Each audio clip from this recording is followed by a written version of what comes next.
Welcome to the National Soccer Network, your home for soccer. One destination, every match, every moment. Built for players, powered by passion. Live games, highlights, and more each and every day. Only on the National Soccer Network.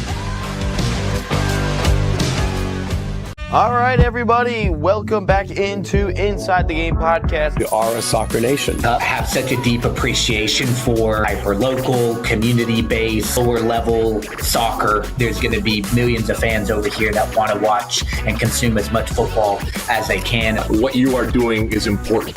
And this is all about, like I said, spreading the gospel. It takes a village, right? No, I just really appreciate being on here and you being able to provide this platform for, us and all those people grinding away at the lower leagues, just trying to make great things happen. So I really appreciate you, and you guys know what you're doing. Welcome, everybody, into episode 306 of Inside the Game. My name is Ryan Glinsky. We've already got Caden. We've got Fabian in here today. And James, our producer, has added a nice little touch. If you comment something, it will, and there's James right there, waving to everyone. And if you do actually comment, your comment will actually show up on the screen here. It's actually pretty cool. So if you want to keep commenting on the show, give your thoughts on the show, boom, it'll pop up like that. So shout out our producer, James. Hit that horn for yourself, James. Hit that horn for yourself. And that's what we'll do. So if you do want your comment read, it'll pop up on the screen right there. Fabian, where's Nate? Nate is not a part of the show anymore, Fabian. It's just going to be me, or James and I, rolling forward here, at least for the foreseeable future. But you're from Peru, or your greetings from Peru. So shout out that safe trip to Peru for you, Fabian, and your son. I saw you send me a DM this morning, but did not get a chance to read it fully. But anyway, make sure you guys smash that like button, hit the subscribe button, keep dropping any comments on the show. Any super chat will be read aloud. Afternoon, Dave. But yesterday was a wild day in the sports sphere. At least for myself, Michigan losing Dusty May, unfortunately. Not a great day as national champion head coach Dusty May leaves for the NBA. NBA draft is today as well. We get that into the second hour, which, by the way, if you want me to keep doing the 2-hour show or just a 1-hour show, let me know. It'll always start at 9 a.m. Eastern time here in the United States. But please let me know if you would much rather have a 2-hour show, 9 a.m. to 11 a.m., or we just do an hour show of myself, 9 a.m. to 10 a.m. Eastern time. So please drop your thoughts down below in the comments what you want me to do going forward. But today we did yesterday just an hour. Today we will now be going to we'll do 2 hours today just because we have so much to talk about in the all sports, but soccer as well. I mean, what an absolute day yesterday it was. Messi, Mbappe, and Haaland. Those three players playing on the same day in the World Cup is absurd. Those three just continue to deliver for their nations. Yes, I was happy for Messi breaking the goal scoring record. Looking into Mbappe trying to break Messi's record. Fabian says 2 hours. So keep putting your thoughts in there if it's 1 hour or 2 hours. I'll just kind of do whatever you guys would prefer, an hour or 2 hours. But today will be 2 hours. But Messi, that was, unbelievable performance yesterday against Argentina. Yesterday I actually had kind of a reminiscence of my old soccer days. As I already mentioned yesterday, Country Road, used to sing that back on the high school games, coming back from whatever school that we probably just beat because we never really lost. Unless it was in the playoffs, we always lost in the playoffs. But in the regular season, we didn't do that as much. But two of my old high school teammates, or two of my old travel soccer teammates, they made their way to Dallas yesterday to watch Messi play, and I was very jealous. And then yesterday I played pickup basketball against one of my old travel soccer teammates as well, so I thought that was kind of funny. He's an Indiana fan as well, so he wasn't really too thrilled to see my TikToks and podcast clips over the past 6 months or so, or really probably more like a year now, because this is when it all started. When I started doing the TikToks, I think I really started doing the TikToks around this time last year, just simply because I was bored, didn't really have much to do, and I was like, hey, let's get my thoughts out there. Argentina has been playing bums. I told that to an Argentinian woman here in Peru, and she got mad. Damn, Fabian, chill. Let the woman be.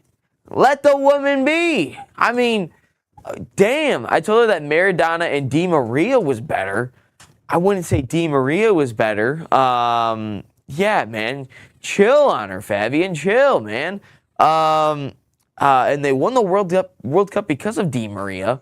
Technically, Di Maria wasn't on the field in extra time and wasn't in the big moments. He did score in the World Cup final. I won't disagree with you, but I mean, Messi scored twice and put his PK away, but Di Maria was not on the field in that game or late in that game. So, I mean, chill. We will get to if you want to throw those talking points up there, James, this is what we'll be talking about, at least in the soccer portion to there. Who wins the Golden Boot, Mbappe, Messi, or Haaland? It's going to be absolutely fun. Are Americans giving soccer a fair shot?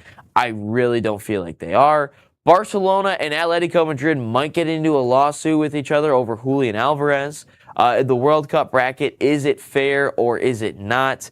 And then the last one is, which Fabian just commented, did he make a goal and got that injury for Messi to get that penalty?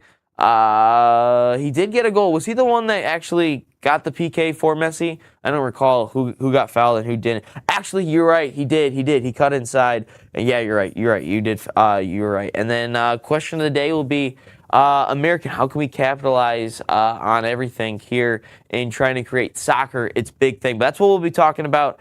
The all sports, if we can get to all of it fully, we'll have to have a sad story about me and Dusty May leaving the Michigan Wolverines. Absolutely sad day yesterday. Right as the show ended yesterday, I saw that Dusty May was leaving, and I was pissed, absolutely pissed, because that is national champion. Yeah, I think I just heard the trombone. Yeah, there we go.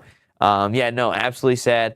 NBA draft here today as well. Giannis going to the Heat. Just really don't think it makes that big of a difference in the grand scheme of things in the East, now that the Heat could actually make the playoffs, maybe make a 4 or 5 seed. But yeah, no, anyway, again, keep getting your comments in there. Again, they'll pop up on the screen. If you've not hit that like button, hit that.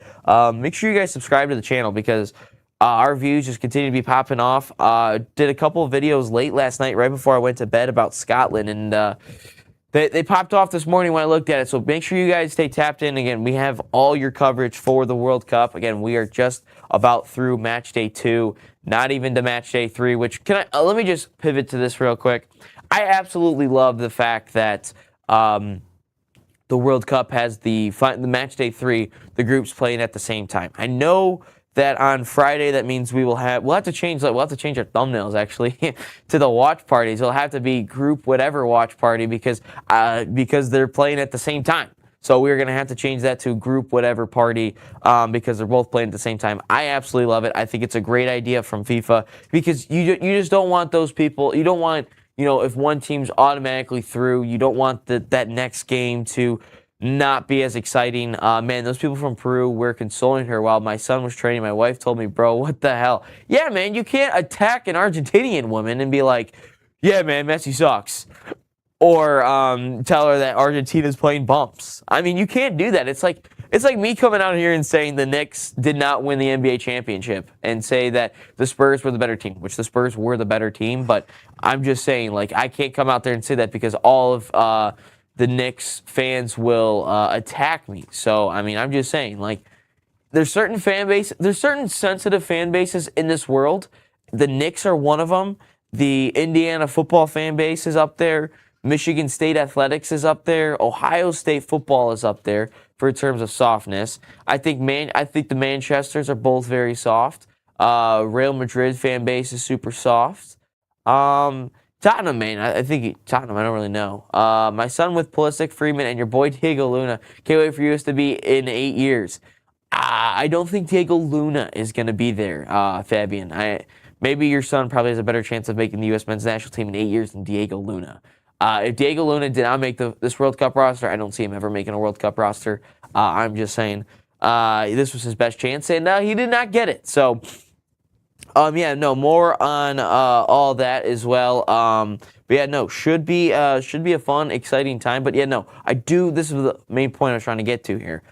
I do like them playing at the same time. I think it's great. It's good for the sport because I remember the Mexico, Korea, Germany, and what was the fourth team? I forgot the fourth team in 2018. We're technically at one point in the match day, in match day 3, they were all technically qualified into the knockouts, and then eventually I think it was just was it just Mexico and Korea that made it out?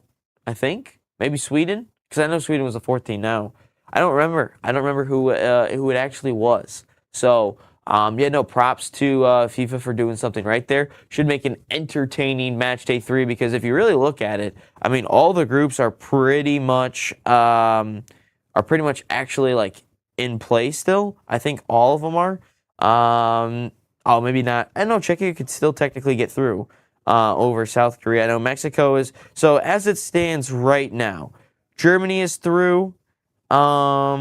USA, I know Mexico is through, and Argentina. So that's pretty cool. Going into the final match day here, match day 2, there's only 4 confirmed teams into the knockouts at this point in the World Cup. So again, it should be an exciting one. Obviously, we'll get to the picks here a little bit later on today. Because it should be a fun one with Portugal, Uzbekistan, Colombia, Congo, England, Ghana, Panama, and Croatia. Should be a good one. Argentina are crybabies. Even looking at them, referee calls for a penalty. Yesterday it was a clear-cut penalty against Lautaro Martinez, so I think it was a clear-cut penalty. I don't know how it wasn't called a PK on the field. Messi still missed, but you know what? They still won 2-0. So you got to give the Argentinians a ton of credit, Fabian. I get it. You're an Mbappe fan. I get it. You're a Portugal fan. It was fair. How about this? We'll take the first break here on Inside the Game. On the other side, we will get to the Golden Boot race, Mbappe, Messi, or Haaland. That's what we'll get to. So don't go anywhere. Episode 306 will continue after this on Inside the Game. Welcome to the National Soccer Network, your home for soccer. One destination, every match, every moment. Built for players, powered by passion. Live games, highlights, and more each and every day. Only on the National Soccer Network. The biggest stage in world soccer is here, and every goal changes everything. And now, FanDuel is giving you a reason to root for every single one. Introducing Every Goal Pays. Bet on a match and get bonus bets for every goal scored in that match. More goals means more bonus bets, and all you have to do is turn on your token. Are the U.S. going to go on a deep run, reach a semifinal, or even a final in a dream world? From the opening whistle to the final kick, let there be goals on FanDuel. Visit FanDuel.com to get started now. 21 and over, select states. For Kansas, in affiliation with Kansas Star Casino. 18 and over in D.C., Kentucky, and Wyoming. Gambling problem? Call 1-800-GAMBLER or 1-800-MY-RESET. In Connecticut, call 1-888-789-7777 or visit ccpg.org/chat. In Maryland, visit mdgamblinghelp.org. In Massachusetts, visit gamblinghelplinema.org or call 1-800-327-5050. In New York, call 1-877-8-HOPE-NY or text HOPE-NY. In Louisiana, call 1-877-770-7867. So the dream behind Irene's was simply to be a place where the community could come and gather. This is my hometown, we're raising our family here, and we just want to be a space where people can come together as a community and share a great meal. We've got golf simulators, we got pinball, live music, trivia nights, but we also have fresh, always homemade, locally sourced food, and we serve it with a sense of Gemütlichkeit. This is a German word that conveys a sense of warmth and coziness and belonging. We're excited to show off how we're growing and that this is the place to be. All right, everyone, welcome back into episode 305 of the Inside the Game podcast. My name is Ryan Glitzky. We got our producer, James Schofield, here with us this morning as well. Again, keep those comments rolling. They will show up on the screen here A little bit different to get down there. But yeah, no, you will see your comment. If you drop a comment, it will pop up on the screen. A couple more. Fabian says, France, my son, is Portugal. Not everything in my life is perfect. And I responded with, yeah, Madrid fan, you have 0 trophies. He says, we will get that Champions League Cup. No, you won't. Arsenal's getting it. Trust me. Last night, Julian Alvarez to Atletico Madrid. He wants to be traded, or to Barcelona. Rather, we will get to that at some point in the show. Do want to talk about that? Those two clubs suing each other for God knows why. He's going to Real Madrid. I don't think so. Florentino said he's going to offer $250 for Olise or Julian. I don't see Michael Olise leaving Bayern Munich for Real Madrid personally. And then he says Dave says 1 hour between 12 and 1 KU time, so I can watch during my lunch break. Okay, gotcha. All right. Again, continue if you want to do 1 hour, 2 hours. Please just let me know what you guys want me to do. We did 1 hour yesterday. We're going to do 2 hours today. And then, yeah, keep all those comments rolling. So let's get into the first topic of the morning, rather. For some people, it might be the afternoon. But, DJ Leo, Messi would have won 10 Ballon d'Or, same as his jersey number. Yeah, he could win. How many does he have technically? Does he have like 6 or 8, 7, 8? I don't know. I wasn't trying to do the 6-7 meme there on purpose. So, yeah, no. How many Ballon d'Ors does Messi have? Because I know he's got more than Ronaldo, and that's all that matters. But, yeah, no. Who do you have winning the Golden Boot this year? Drop your comments in the comment section. Is it Messi? Is it Mbappe? Or is it Erling Haaland? And technically, you could probably throw in Harry Kane because he's only played in 1 match day, but he did score 2 goals. He's got 8. Thank you, Fabian. He's got 2 goals in 1 game. So technically, we probably could throw Harry Kane into the mix. But based on just yesterday, yeah, Ronaldo's got 5. What did I say? That's why Messi's the GOAT. Maybe we could actually throw Harry Kane into the mix. I didn't really think about that. But again, we'll have to see what he does here against Ghana today. But you could certainly throw Harry Kane into that mix for the Golden Boot. But Messi scored twice yesterday. He's got 5. Mbappe scored twice yesterday. He's got 4. Haaland scored twice yesterday, and he has 4 as well. Mbappe, because once Messi starts playing tougher teams, he isn't going to score. Well, let me tell you, Fabian, make sure you look at the as it stands bracket right now in the World Cup, and Messi probably won't play anyone until the semifinals. As it stands right now, I will tell you who he's supposed to play, because if you look, because this is actually a part of the discussion as well. So as it stands, France would have to play Sweden in the round of 32, and then maybe in the round of 16, they would then play the winner of Germany and Dave Scotland. So we'll have to see who gets through there. And then on the other side of that, you've got South Korea, Switzerland, Netherlands, and Morocco. So that's a difficult semifinal run for Kylian Mbappe. And then you look at Norway. They are currently lined up with the Ivory Coast in the round of 32. In the round of 16, they would then play Brazil or Japan. And then the other side of that is Mexico, Cape Verde, England, and Portugal. I don't think Portugal is going to be in that mix personally, just based on they still have they'll play here today. But then you look at Argentina. They would have to play Uruguay in the first round. I don't think that's a difficult match for them. Then they have Australia, Iran, and then on the other part to get into the quarterfinals, you have to play either Canada, Belgium, Colombia, or Paraguay. So if you're looking at the pathways for both of these teams, for all 3 of those teams, I think Messi probably has the easier pathway. Just looking at, he probably has the toughest round of 32 match compared to all of them, but I do expect Argentina to beat Uruguay. And then after that, I feel like you could probably just write them in as in the semifinal, just based on what they have in their pathway, because Belgium is Uruguay is probably the toughest team in that little stretch. Belgium is probably the second toughest, but if I'm being completely honest, I don't think Belgium is that tough.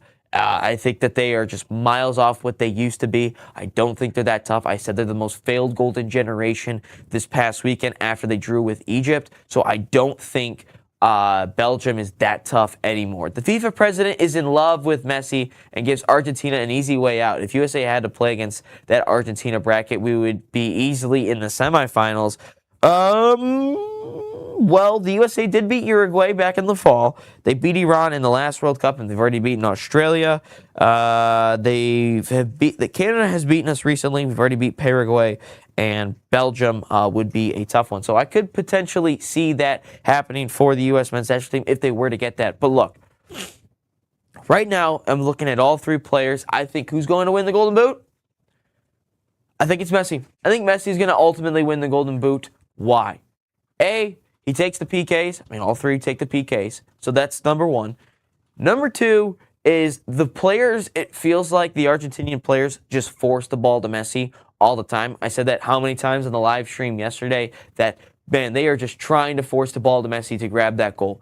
I don't think you're getting that with France. I don't think you're getting that with Norway. I think that those two, Mbappe and Mbappe at least, I think is just not the main focal point all the time, because you still have Doué, you can bring Barcola off the bench, and you still have Dembele. If you look at Norway and you look at Argentina, that Haaland and Messi are the main focal points. Obviously, Mbappe is the player that you probably want to watch. If you look at the scouting report, Mbappe is the first name that comes off. But France has so many different options that can score goals, where Argentina and Norway, they don't have the same amount of options. It's literally just Haaland, and it's literally just Messi. And then another thing is, I think the final thing is the fact that I don't see Norway going really past the round of 16 in this World Cup. I think they could win an elimination game, but I don't see them getting past the round of 16. I think if you were to look at France, I think that they are a little bit difficult. No, Messi has 5, Mbappe has 4.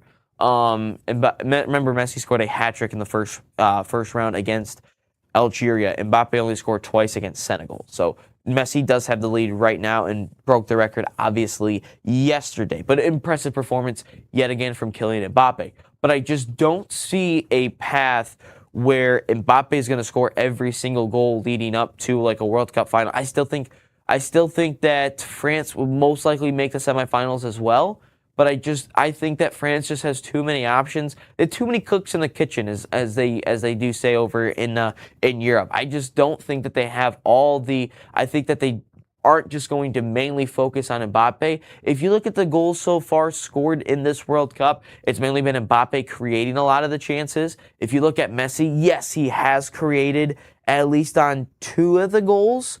The other one was right spot, right time, and then yesterday they cut it back to him, and then the other one. Yeah, so I think Messi probably is going to I think he's going to win the Golden Boot, because I see him getting to the semifinals, and I just don't think Haaland is going to have that many opportunities to score all that. And I also don't think, I think with France, I don't think Mbappe is going to be the main goal scorer throughout the rest of the tournament, because France has so many options, and that's a good thing for France. I still think Mbappe is going to break Miroslav Klose's record at some point in this one, at some point in this tournament, but I just don't see a path where Messi is not the Golden Boot winner unless he somehow gets hurt, and somehow, which is actually a good thing for the MLS, because Messi plays in the MLS, which still baffles me, which, by the way, still crazy that like 8-10 years ago, after I think it was 2016 Copa America or 2017 Copa America, that Messi was actually going to quit the federation,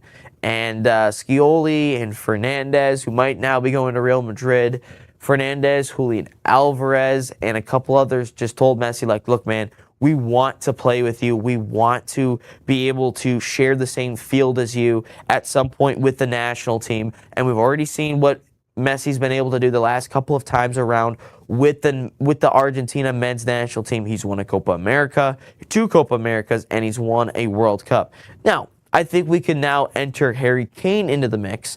I really do, as we'll get to the comments there in a second there. See, Fabian and Dave have a couple of comments. But if we're looking, I think we can enter Harry Kane into this mix as well. I feel like he is going to score a couple of goals against Ghana today. And obviously, let's not forget that they do actually have Panama in the group as well. So, again, it depends, obviously, what they do here today. But I expect England to win. I expect them to win comfortably against Ghana. But if you go into that final match day, you don't rest the players, then I imagine he's going to really start to tally up a couple more goals, Harry Kane.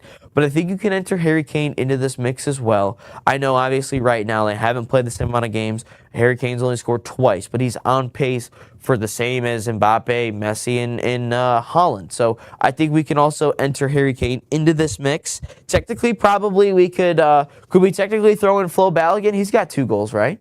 Could we throw in Flo Balogun into this mix? I'm just saying. Again, and especially maybe they play Bosnia in the round of 32. Maybe he racks up a couple of goals in there as well. But Dave and Frank and Fabian in there right now. France versus Norway is going to be tough. Yeah, we will be covering the France versus Norway game. I believe Friday is when they play. So we will be covering that one. Dave, with the final group game, blame 1982, West Germany and Austria. Both knew if Germany won, they were both through. Germany scored in the first 10 minutes. The rest of the game was the players just passing the ball. Okay, gotcha. Did not know that. Little World Cup history there, Dave. Appreciate it.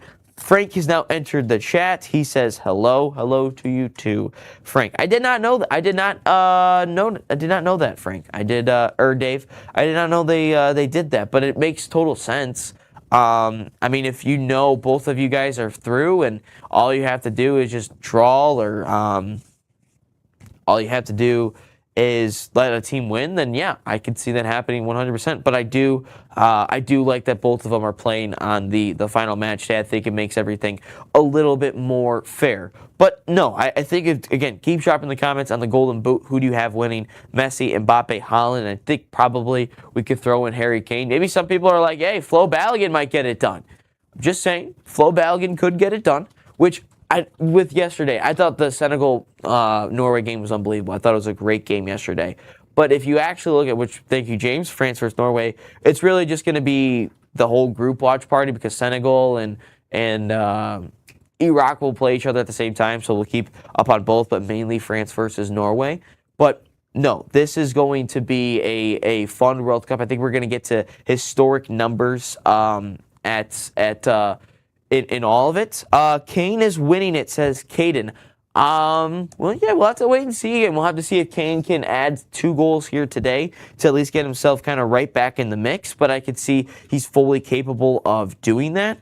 Let's hope Qatar and Bosnia don't draw. Yes, I am with you too, Frank. I want to see both of those two nations draw each other, because you know what that means? The USA would play one of them in the round of 32 next week, and I think that would be absolutely fun to watch. USA would play next Wednesday, July 1st at 8 o'clock. Man, we'd really like to see them play on July 4th, but I guess we're not that quite lucky.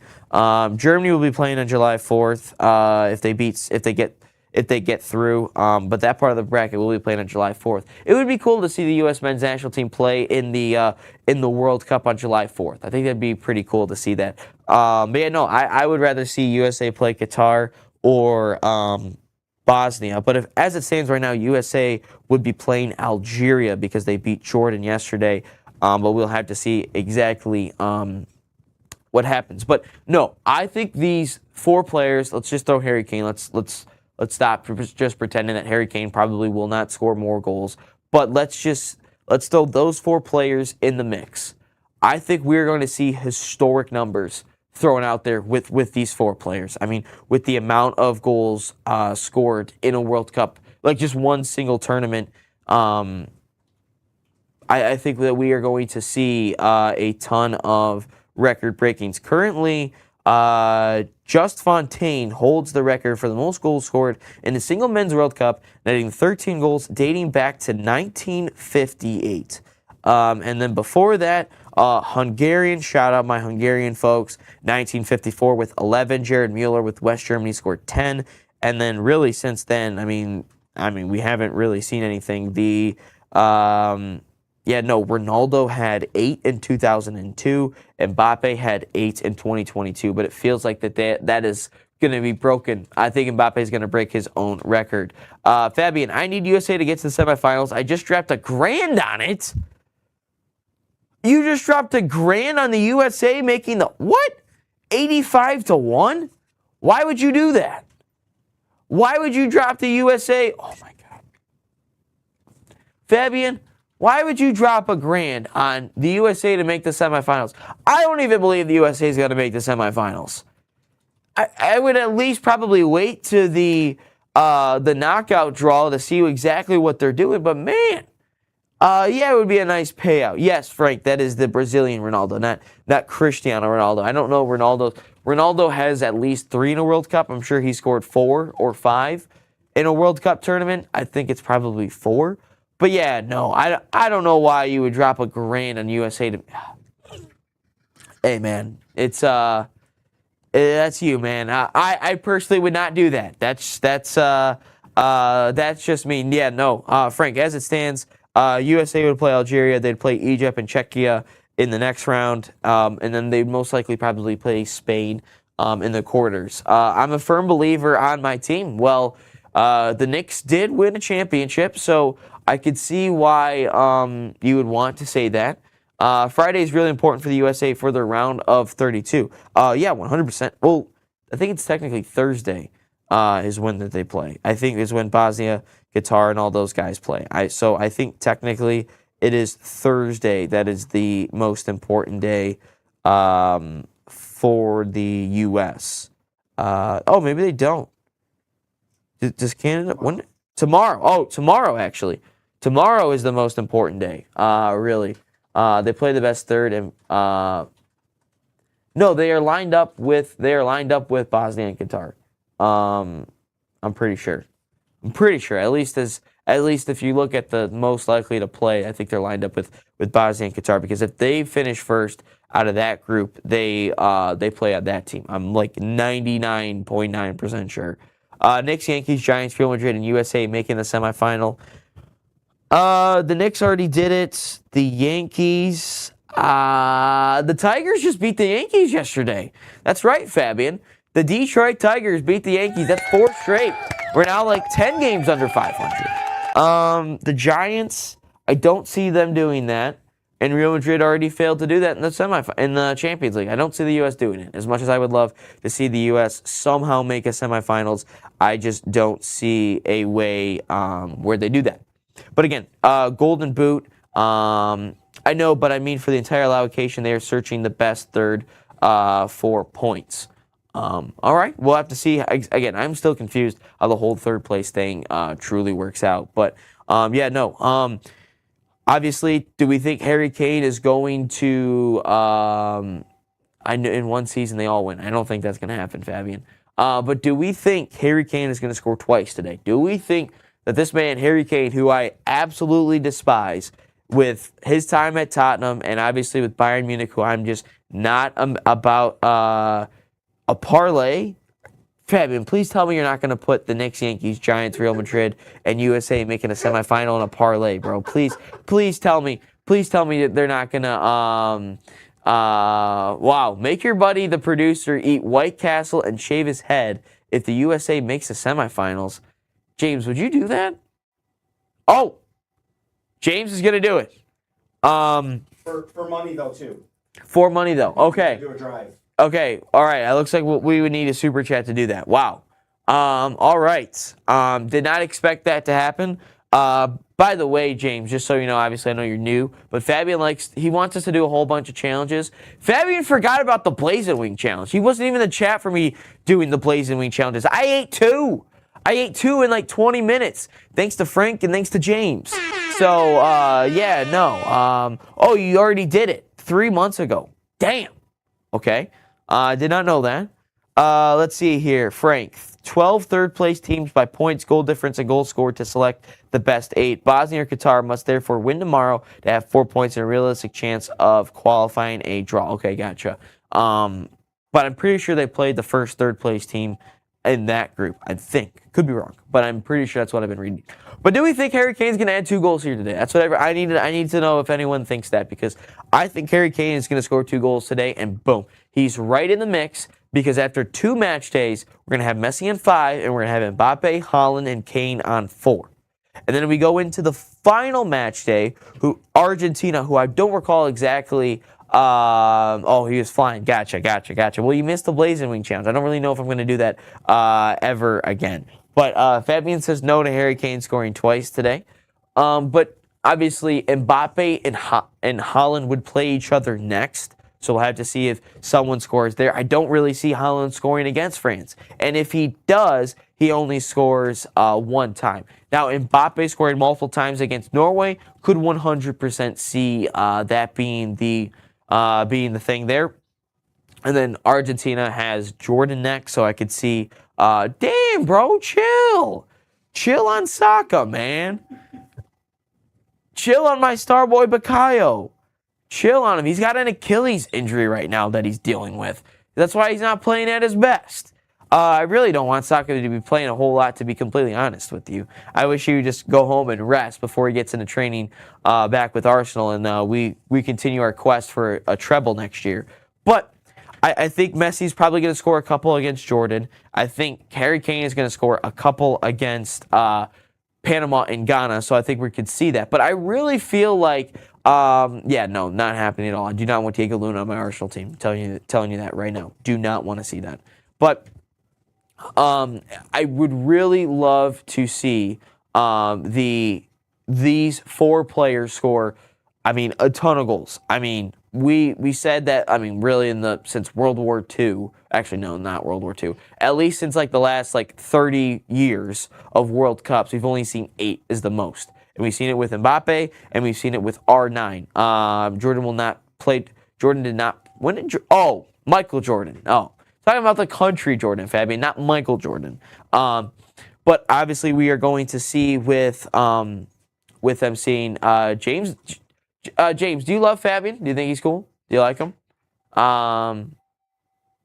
Okay. He's a little shaky on him. He's a little shaky. Jury's still out. We'll see. Oh, the jury's still out, Fabian. You're gonna have to make an impression on James, man. You're gonna have to make an impression. But obviously, I think that we are going to see multiple of these goal scorers eclipse. Actually, I think we're going to see multiple eclipse the 8-goal threshold. I think we're going to see Messi do it. I think we're going to see Harry Kane do it. I think we're going to see Mbappe do it. I don't think Haaland, because I don't think he's going to have that many opportunities to get through and have that many goals scored, because I think he might score one. I don't think he's going to score more than one against France, and after that, I only see him playing in one more game. That put him at 5. Maybe he gets 6, but I don't see him getting past 8, at least with Haaland, because I don't see them getting past the round of 16. Obviously, we need to see the draw, which we'll talk a little bit more about the bracket unfairness here right after the next break. But I could see records with different players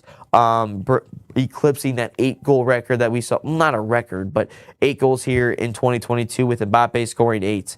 But yeah, no. We'll get into these comments real quick. Again, if you have any predictions on how many goals that these players will score, please let me know down in the comments. Nice. Mbappe will get 10. Be ready for an ace against Tunisia. It's said that Portugal don't want to share the ball with Ronaldo, or Ronaldo just does nothing off the ball. If we're looking at Cristiano Ronaldo, the bro does nothing off the ball. He just stands there with amongst the back four and does absolutely nothing. Ronaldo legitimately does nothing out there. He stole Bruno Fernandes. He should have left it to leave to Bruno Fernandes, which I absolutely hate the midfield three of Portugal: Bruno, Vitinha, and João Neves. But man, they're the best midfield three in this tournament. But man, do I hate them. The Jokers will miss him once he leaves. I think of a nice line from Jamie Carragher: "Leave the football before the football leaves you." And I think the football has already left Cristiano Ronaldo a long time ago, since he joined the Saudi League. Because even in 2022, it looked like Ronaldo was a bit washed. Now in 2026, he's fully washed. I'm just saying, with Cristiano Ronaldo in Portugal, I think he's fully washed now. I don't see him really doing anything. He might score a PK for Portugal. He might score a tap today against Uzbekistan, but I just don't think he's going to do anything else. Now, if we were to fast forward if we were going to look at the whole body of work in his whole career, I could say 100% that they're going to miss him. But I just look at right now, I don't see where Cristiano Ronaldo does anything at all. Dave, all right, did not have this guy in the Golden Boot at all, but John McGinn of Scotland. But we got John McGinn. I would agree. John McGinn is going to win the Golden Boot. Yeah, for sure. Dave. He is still, which by the way, I love the Scottish now taking over the Miami Marlins. The Miami Marlins legitimately get no fans. No one cares about the Miami Marlins. Legitimately, the whole city of Miami does not care about the Miami Marlins itself. But the way that the Tartan Army took over Miami yesterday, went to the Marlins game, they are just probably going to outdrink Miami. Dave, get some water inside Scotland, man. get some water, get some H2O, have your folks drink H2O, because I firmly believe that there's no water in Scotland. I'll tell you that right now, because I feel like all you guys drink is beer. That's all you guys drink. He's still really important, referring to Ronaldo. The way he drew that defender to the second pole, that is football. That's what football is about. Yeah, he makes... So what, we're going to compare him now to Bobby Firmino, what he was doing for Liverpool during the Salah and Mane days?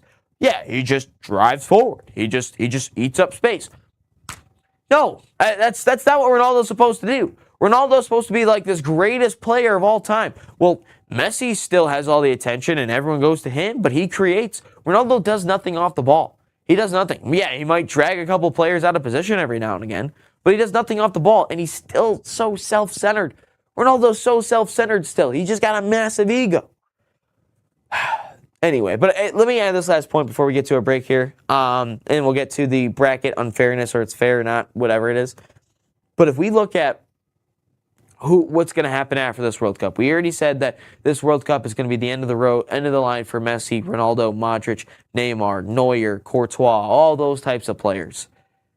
But then this is supposed to be exactly what Mbappe and Haaland are supposed to take over. These guys are now going to take over in the next World Cup in 2030, like from 2026 to 2030. Yamal, Haaland, Mbappe, now this is their time to take over. You know what's still really funny in all of this? Messi is still hanging with Messi is still hanging with the young guys. He's still hanging with Mbappe. He's still hanging with Haaland. He scored more goals so far than all of them. And he's still producing at such a high clip that it's so awesome to see. I think a lot of people, myself included, expected this World Cup to be Messi's going to take a step back. He's not going to look the same. That's not the case. Messi is just turning back the clock on father time. He is still producing at a high level. Ronaldo's not doing that. Messi is clearly doing that. He's still hanging with the young guys. He still shows he's got a little bit left in the tank, but he is still dominating at the World Cup. He's dominating on the world stage, and just let Messi cook. Still, he is still unbelievable, and he's hanging with the young bucks. And no one, I don't think, truly believed that he was going to do that. A couple comments here. No, he's doing exactly what modern football is required from him. There is no such thing as a real striker anymore. I mean, you could probably say about not Zlatan, Haaland. I think he's a true number 9. So you're saying about creating space for all the other players. Okay, I could see it then. Maybe. Zlatan be like, it's not ignorance or it's not arrogance. Smart people call it confidence. Messi sucks. Ask James. James, do you think Messi sucks? James, I mean, his name literally is Messi. Okay, he said his name is literally Messi. All right, so James does not think he sucks. What are the opinions on Alexi Lalas? I like Alexi Lalas. I think he's smart. I think he knows what he's doing. He knows a lot, obviously, about the game. He's played overseas. He was kind of one of those pioneers of the game here in American soccer, because if you look at it, we really haven't started taking the sport seriously since 1994 or 1990, mainly since 1994. So we've only been really taking the sport serious on the men's side since 1994. You look at the women's side, it's completely different. But if you look on the men's side, he was a part, obviously, about that squad, made 1998, and he's been on our show at least twice, 2 or 3 times on this show. And if you actually look at it, this show has had 3 World Cup personalities on this show already. Alexi Lalas has been on a handful of times. He was here back in January or February. I don't recall when the last time he was on. But he and then JP Del Cameron was on the show, and then Tyler Terrans was on the show within the last month or so. So we've had 2 World Cup play-by-play guys, and then obviously one personality with Alexi Lalas. So he has been on the show. But I understand why a lot of people don't like Alexi Lalas, because he's just kind of out there, and he does sometimes say some outlandish things. Don't get me wrong. But I like what he does. I think he also probably may come off of a little bit arrogant to some people. I have heard that, but I don't think he does. When he was on the show, he was extremely nice to us, and he did a really good job. And he told us that we have a platform here on the National Soccer Network, and our job is to spread the gospel of soccer. His words, not mine, but I really like the way he said it, of spreading the gospel of soccer. We have a job here on the National Soccer Network. He has a job here as an analyst on Fox, and obviously for the U.S. men's national team, he has his own podcast called State of the Union, and ourselves and himself are trying to spread the word of soccer here in America, and it feels like we are getting closer and closer to it becoming a mainstream part of the media in soccer here in America. So no, I like Alexi Lalas. Does he say a couple of things here and there? Mainly, but it's sometimes he gets a rise out of people, and sometimes that's the job of getting a rise out of people and get a reaction and getting some people to overreact. So again, I think Alexi does a nice job. I think he does a really good job, especially with the U.S. men's national team side of things. So we'll have to see exactly what he does with the other nations. But again, I can see why people dislike him. I personally do not dislike him. I think he's a good guy, and obviously here on the show. We'll get to these comments here before we head to the break. Bro, Barca paid crazy money for the referees, and I guess Argentina did the same. All right. I would ask Real Madrid that same question. Look at that foul he did on his first game. It was a clear red card. There's been a lot of challenges that players have gone studs up into the calf, the back of the calf of players, and it has not been given as a red card in this tournament. So, I mean, I'm just saying I don't think it's that bad. Is that challenge a foul? Yeah, he got booked for it too. Not a red card. It's fine. They had Jim Jones. The Messi effect is kicking in. Wow. Okay. All right. Didn't think that was Jim Jones' name was going to be dropped here on the World Cup here today. I seriously dislike Messi, and when I see a kid with a Messi shirt, I tell them that their parents bought it at a yard sale. Man, what do you have against Messi? Is it just because he played for Barcelona and destroyed Real Madrid time and time again? Gotcha. Okay. I think Messi is the best player of all time. And I will say Messi's the most global athlete out there. I think he's more global than Shohei, Ronaldo, Mbappe, or even LeBron. Because here in Metro Detroit, Michigan, I can drive to Kroger, which is a grocery store. I highly doubt Kroger has made its way to Europe or anything like that. But I drive to the local grocery store. I will see 3 or 4 Messi jerseys right now. You will see either grown men, adults, women, or kids wearing Messi jersey. And it's not even the Inter Miami jersey either. It's the Argentina Messi jersey that I will see. He's the most, and then even at the corner of the sub where I live at, there's kids that I will see at least once a week wear Inter Miami Messi jersey. So Messi is everywhere. He's here to stay. That's why people don't like him. He's a humble guy. I don't know why people always be hating on him. He's not like Ronaldo. He doesn't have such a self-centered ego. So I'm just saying, I think Messi is obviously the most global athlete in the world, more global than anyone else, and you are just hating on that. I don't watch Fox either way, but I heard there is some conflict between the anchors. Zlatan and Alexi you could feel a little tension sometimes, but again, that's also when you have 2 alpha males in the same room. That can happen a couple times. Zlatan has said a couple of things saying about the whole arrogance comment that you mentioned. And then Zlatan did say, "You're welcome, America. Alexi isn't here because he was actually at the Seattle game." So, yeah, no, there's a little bit of tension, but I don't think there's really much to ride into it. Now, we like him because we watched previous we dislike him because we've watched previous World Cups. Why are you saying because of this thing that he did to the Netherlands when his celebration was like that?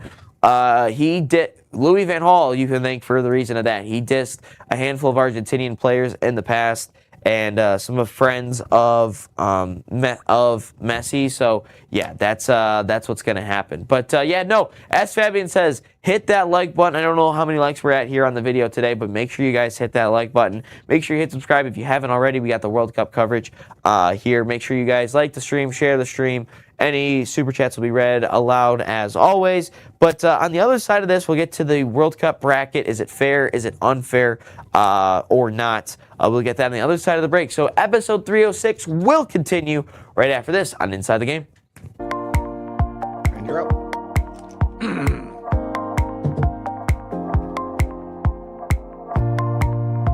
How you feeling?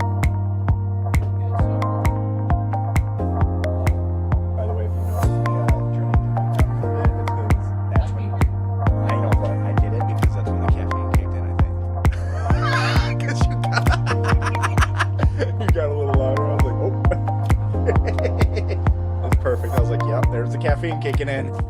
loved it. All right. Well, 30-second ad, and then we'll come back in. Or do you want me to run one more for one? I got 25 seconds on the last ad, or do you want me to run one more for you? Stop.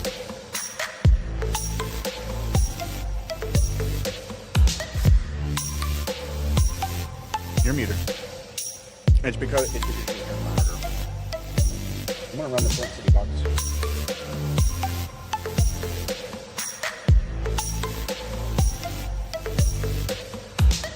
America's oldest soccer tournament, the most fabled Giant Killers, for the first time ever in Genesee County. Your Flint City Bucks host Wisconsin professional club Forward Madison FC in the first round of the Lamar Hunt U.S. Open Cup. Kickoff is 6:30 p.m. Thursday, March 19th at Don Batchelor Stadium in downtown Grand Blanc. Be part of history as the winner moves one step closer to a Major League Soccer matchup. Tickets are on sale now at flintcitybucks.com. Flint City Bucks, the future of MLS.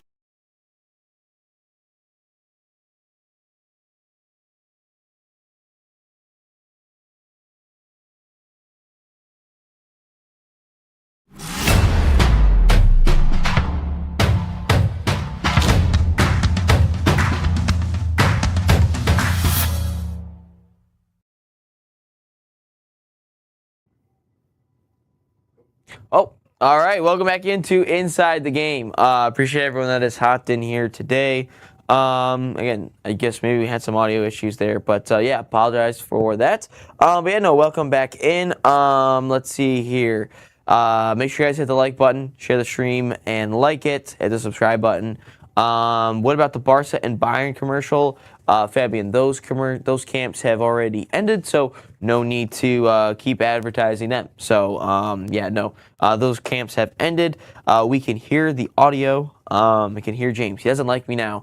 I think you guys are off to a rocky start here, Fabian. I think you and James are off to a rocky start in terms of everything, but we'll patch things up here in the near future. But anyway, let's get into the next topic here on the show.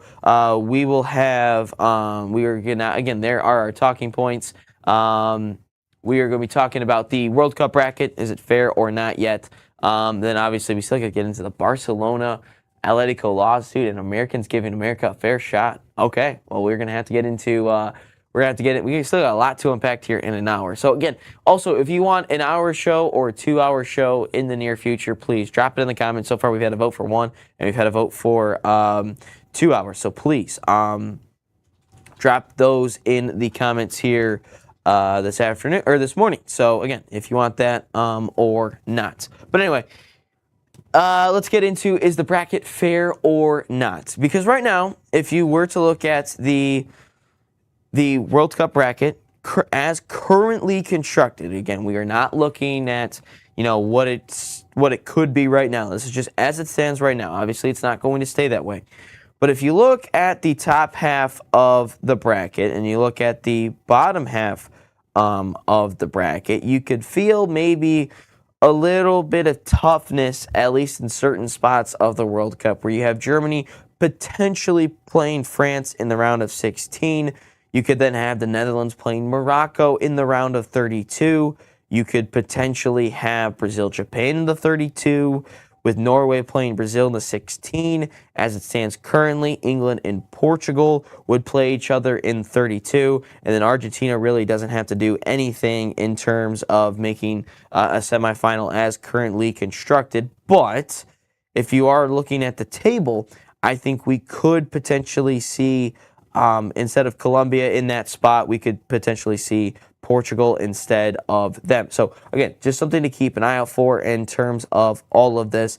But is it fair or not? Where can I see the possible brackets with the current schedule? I used FOTMob. Frank told me to get that one yesterday, so I got FOTMob, and that's exactly where you can tell where it is now. But is it? Man, you seriously dropped $1,000. Oh my God. I don't know why you did that, man. I don't know why you would drop $1,000 on the USA making the semis. I don't even believe that the USA is going to make the semifinals. But yeah, no. Hey, to each their own, right? But is the bracket fair or not? I simply just look at this. I will simply compare this to March Madness. Should Michigan have played, again, more on Michigan basketball here at some point in the show, but do we seriously believe that Michigan should have played Arizona in the Final Four?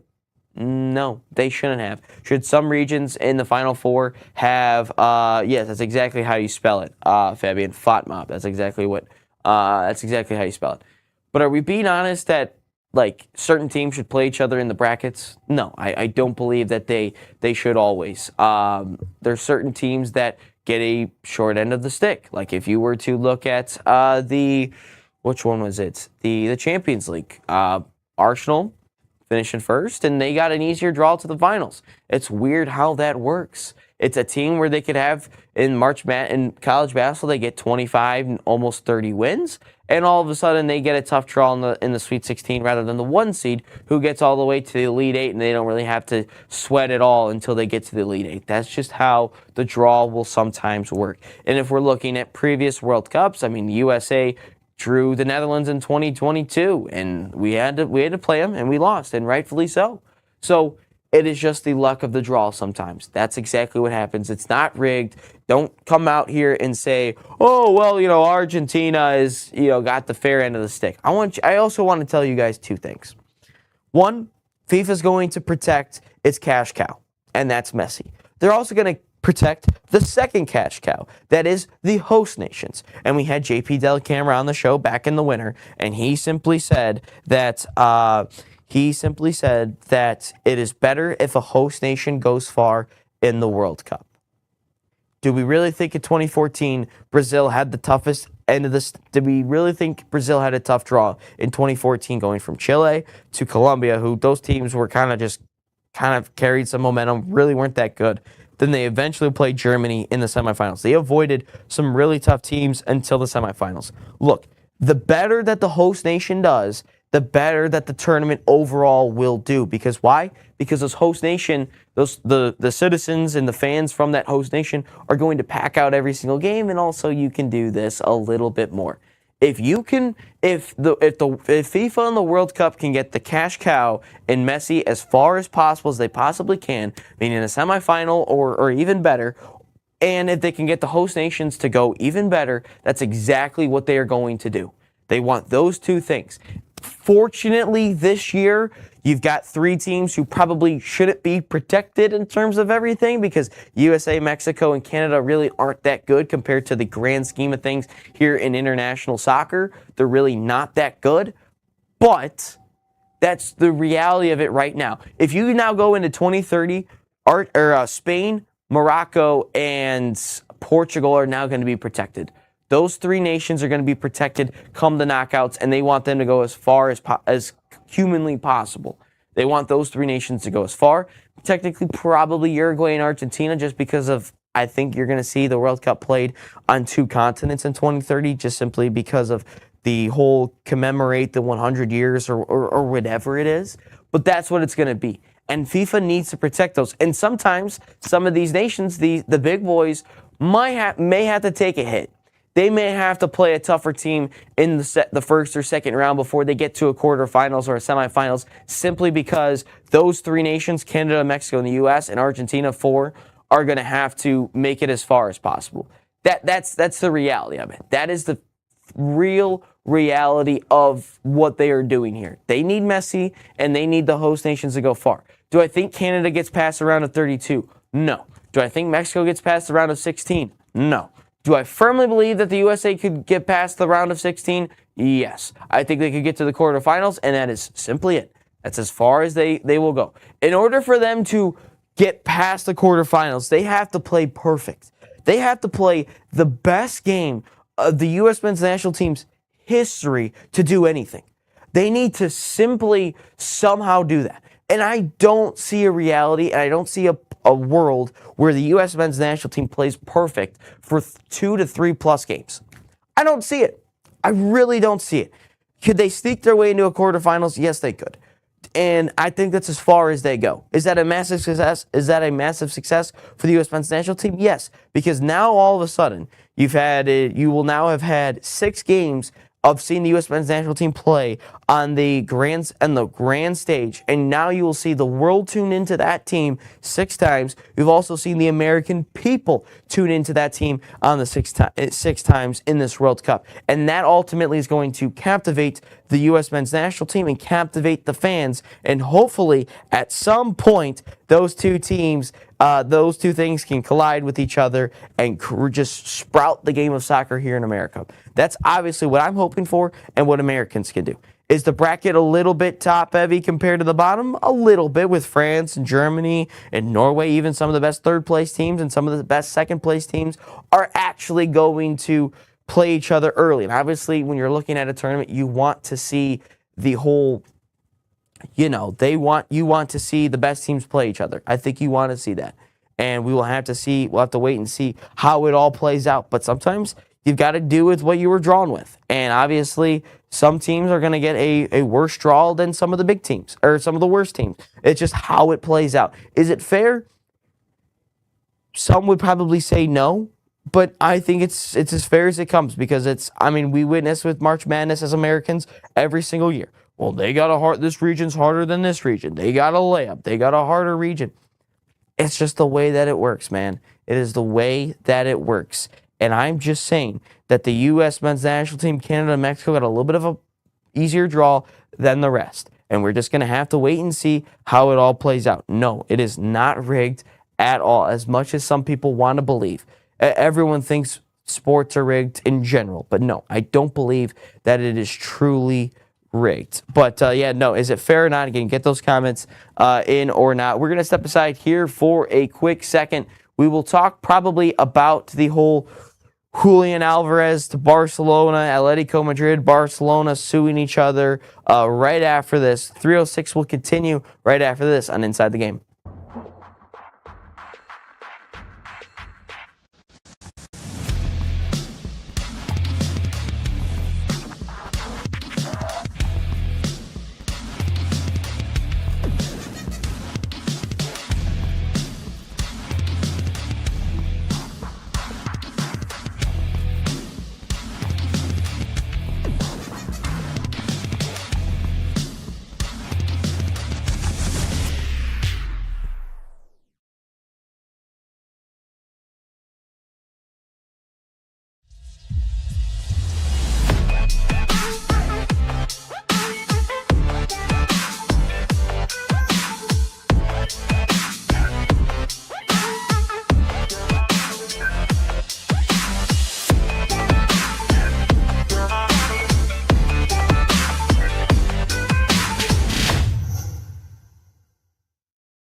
So the dream behind Irene's was simply to be a place where the community could come and gather.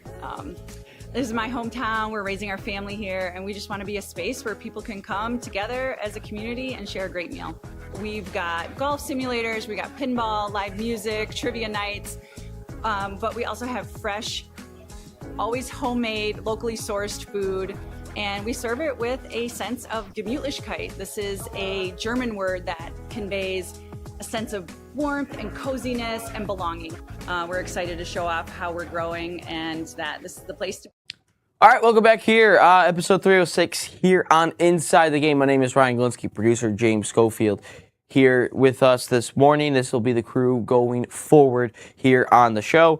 Again, keep those comments rolling in on the show. If you actually have a comment, it'll show up right up on the screen that we've seen time and time again with Frank. We've seen it with Dave. We've seen it with Fabian, also myself, and the NSN account as well. So if you want to see your comment on the screen, it'll pop up. Any super chat? Well, I don't know how a super chat works, though. I'm sure it'll probably pop up, but we'll have to see anyway. But let's talk about the Julian Alvarez again. And after this, we'll talk about is USA fans truly giving America the game of soccer a fair shot. We'll talk a little bit about that. Fabian, you have Pochettino. Yes, we do. Is he probably the best manager we've ever had? Probably is. USA captivated me in 1994 when I was 14. Now you have my son again. That's what I said. Soccer truly started here in America in 1994. For myself personally, I was 7 back in 2010, and that World Cup captivated me. Watching the USA players and Messi play out there, it was absolutely fun to watch. But anyway, the Julian Alvarez story.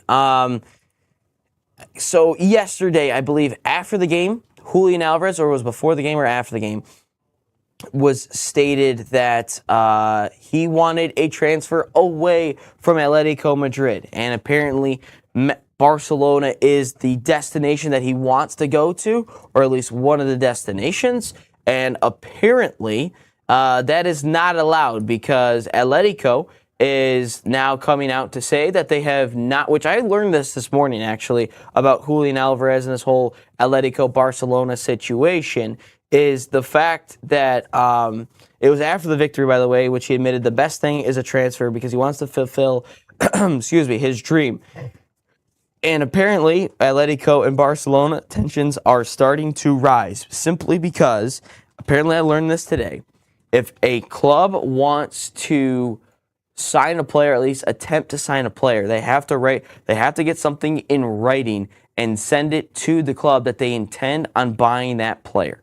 I did not know that coming into today, but apparently Barcelona has not done that, and that is exactly what Atletico is upset about, because now all of a sudden Julian Alvarez wants a transfer away from the club. Fabian, he's going to Real Madrid. I don't know if he's going to go to Real Madrid. I think you guys are really set in stone on getting Michael Olise, which I don't think you guys are going to get, but that is just what the story is right now. And apparently Atletico is considering whether to take legal actions against Barcelona after they allegedly approached the player without permission. FIFA can technically not come into the play at all in this scenario. The only way that they can really get into it, I guess, is if Julian Alvarez himself were to break his contract without just cause, and it could be proven that Barcelona had encouraged him to do so. So basically, tampering is basically what they're after. I don't think this would be a Figo situation, Fabian. I don't think it is. Currently, Julian Alvarez has a 500 million euro release clause, so they would most likely have to pay that, as Julian Alvarez is actually still under contract until 2027, so he still has a year, which would make, again, if the contract were to run underneath six months, then Barcelona could get involved. But as it stands, he still has over a year left. He cannot get involved at all. Barca are broke. Yeah, I think we learned that back around COVID time, that Barcelona doesn't have a ton of money. But the reason, hey, shout out everyone. We've had over 100 chats, 100 comments on the live show today. Appreciate every single one of you that have dropped a comment at some point in the show. Keep the comments coming. Make sure to smash the like button and all that fun stuff here this afternoon as well. Real Madrid would take him just to piss off Barcelona, most likely. I would love Julian Alvarez to come to Arsenal as well. That's one dream signing I hope that we can have here. But as it stands, potential legal action between these two sides with Julian Alvarez and Barcelona and Atletico Madrid. But I feel like if you're Atletico Madrid, why would you want to sell Julian Alvarez to a Madrid or a Barcelona? You're just strengthening one of your rivals. I personally don't want to do that. And I've seen Arsenal do it time and time again with Nasri, with Adebayor, with all those types of players where they just, and Van Persie, where they're like, yeah, here's one of our best players. It stays within the club and goes to one of your biggest rivals. That just is not the recipe for success, if I'm being completely honest. I think that is rather dumb. I think that you don't want to strengthen one of your rivals. I think you would just much rather sell him elsewhere. That's why I'm saying just come to Arsenal, Julian. Come to Arsenal, Julian. You'll fit in super well with us. We need a better attacking option. We need another attacking option over Gyökeres, Havertz, and Saka and Madueke. Let's add an attack. We already have an elite midfield. We already have an elite backline along with the goalkeeper. So please bring in another one. But yeah, no other quotes. It seems like at the time. Actually, no, here it is. There's no amount Barcelona can pay for Julian. He will not be transferred to Barcelona. Either they pay the 500 million a release clause or it's nothing. Barcelona has played this way on several occasions just last summer with Nico Williams. It's part of their strategy. Sources also criticized Barcelona for behavior when signing Griezmann when Atletico was fighting for a Champions League spot against Juventus, and claimed Barcelona offered commissions to his sister, his family, and the player himself. So it really just feels like Barcelona is just extremely dirty in this whole situation. It feels like they are just trying to play dirty. They don't have a ton of money, and they're just trying to tamper as much as possible. Only thing is that Arsenal sucks. Ask James. James, does Arsenal suck? I don't really know if you know what Arsenal is. It's just my favorite soccer team. So I feel like that's exactly what he's just saying. I don't. I don't know yet. He doesn't know yet. Exactly. So there you go. He doesn't know. That's just what I'm saying. It doesn't seem like they suck. So no, I don't think Arsenal sucks. They just won the Premier League. So there you go. They are champions of England. There is the message that we've received. 100 messages today. Appreciate all of you guys on the chat. Obviously back with the show here tomorrow as well. So, and then live streams, I think the next 3 days, technically, I think. I don't know. Anyway, Julian is better than Saka. I don't think, they play a little bit two different positions. Julian is a little bit more central. Saka is a little bit out wide. Saka belongs to the USL 2 league. The USL 2 league does have some ballers, but I don't think Saka belongs in the league. I think he's just a little bit better than the USL 2 league, but no. But it just feels like, though, Barcelona is just playing a little bit dirty yet again. That just seems to be what their recipe for success is, I guess. If you just look at throughout the course of history with Barcelona, it just feels like they are playing a little bit dirty at times. They did, obviously, with Antoine Griezmann, potentially trying to get Nico Williams, which Nico Williams, I think, is just asking for too much money. He needs to get out of Atletico Bilbao. He's too good of a player to stay at Atletico Bilbao. He needs to make a move. If he wants to come to Arsenal, I would absolutely accept him as well. But I would like a little bit more central player like a Julian Alvarez, to be completely honest with you. But yeah, no, that just seems to be the latest in the saga. It feels like the Spanish clubs, though, like Real Madrid, Atletico, Barcelona, it just feels like those three clubs just have a ton of tension all the time. It feels like they're always doing something shady. I don't know what it is. We've seen it with Florentino Perez and Real Madrid. We've now seen it with Barcelona time and time again. Atletico is the same thing. Like, it just feels like those three Spanish clubs, again, they're the biggest clubs in Spain, and it just feels like those three clubs are just kind of, I don't know what it is. It just feels like those three clubs are always up to something. It's not necessarily the best thing, and they are going after it. James, Arsenal is equivalent to the Kansas City Royals and Cleveland Browns. Every year is the championship year. Yet Arsenal now just won the league, so it was their championship year. I'm just saying. We got things rolling.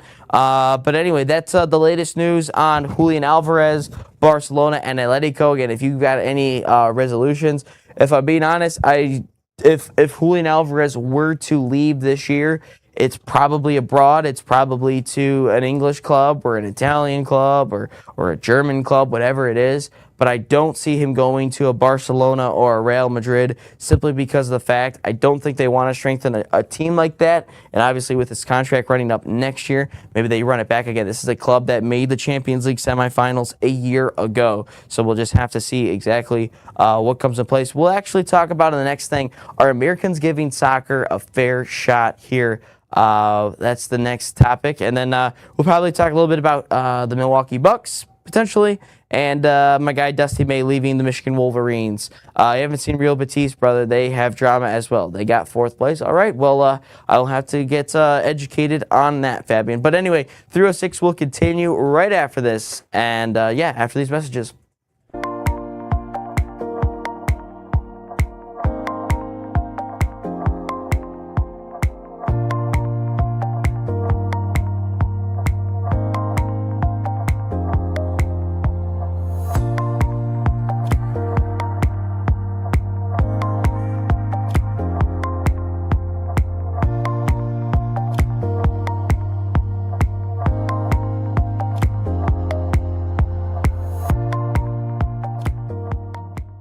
biggest stage in world soccer is here, and every goal changes everything. And now, FanDuel is giving you a reason to root for every single one. Introducing Every Goal Pays. Bet on a match and get bonus bets for every goal scored in that match. More goals means more bonus bets, and all you have to do is turn on your token. Are the U.S. going to go on a deep run, reach a semifinal, or even a final in a dream world? From the opening whistle to the final kick, let there be goals on FanDuel. Visit FanDuel.com to get started now. 21 and over, select states. For Kansas, in affiliation with Kansas Star Casino. 18 and over in D.C., Kentucky, and Wyoming. Gambling problem? Call 1-800-GAMBLER or 1-800-MY-RESET. In Connecticut, call 1-888-789-7777 or visit ccpg.org/chat. In Maryland, visit mdgamblinghelp.org. In Massachusetts, visit gamblinghelplinema.org or call 1-800-327-5050. In New York, call 1-877-8-HOPE-NY or text HOPE-NY. In Louisiana, call 1-877-770-7867.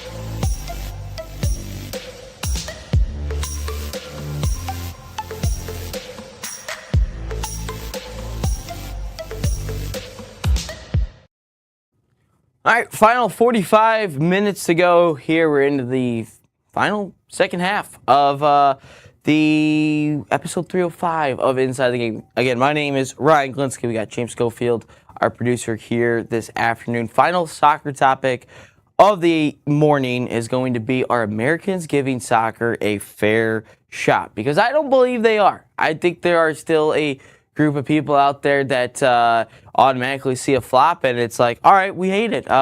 We just don't like it. Nope, don't like it. And yet they watch the NBA willingly. And they flop just as much. But anyway, we'll talk about that. And then after that, we will probably have some time to talk about Dusty May and how he's leaving my Wolverines. And then we'll get into question of the day. Again, think if it's a 1 hour, 2 hour show, let us know in the comments what you want out of that. But anyway, let's take a look. Are Americans giving soccer a fair shot? I still believe that there are some people that are not. I think some people simply just see the game of soccer and hear the word soccer and it just makes their skin crawl. It's like, I hate it already. It's so stupid. It's such a dumb sport. There's flopping. It's low scoring. It's whatever it is. It's whatever the knock is. But then you ask them, well, have you watched a game recently? No, I don't like it. Well, have you watched a game in the last couple of years? No, don't like it. I don't like the sport of baseball, to be completely honest with you. Not the biggest fan of it. But you know what? I still watch it occasionally. I still will watch the Detroit. Now, you won't see me on a random Saturday evening watching whatever Saturday night baseball game is. But I will watch the Tigers here and there. But when it comes to the U.S. men's national team, people are like, I still don't want to watch that. That's dumb. I'm not watching soccer. Why am I giving it a fair shot?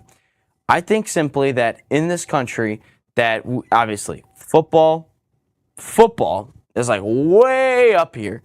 Basketball is probably like here. And then everything else is like here. And then soccer is like off camera. That's just what I believe. I just don't think Americans want to give soccer a fair shot. And the reason I say this is scrolling on Twitter, seeing a couple of my friends post social media videos, see a couple of friend group chats where it's like, this sport is just stupid. It's low scoring. It's the flopping. It's all of this. Let me just kind of see why some of those statements are a little ironic. And Nate and I have talked about it on the show before. This is what it is. Flopping. You guys watch the NBA willingly. You watch it all the time.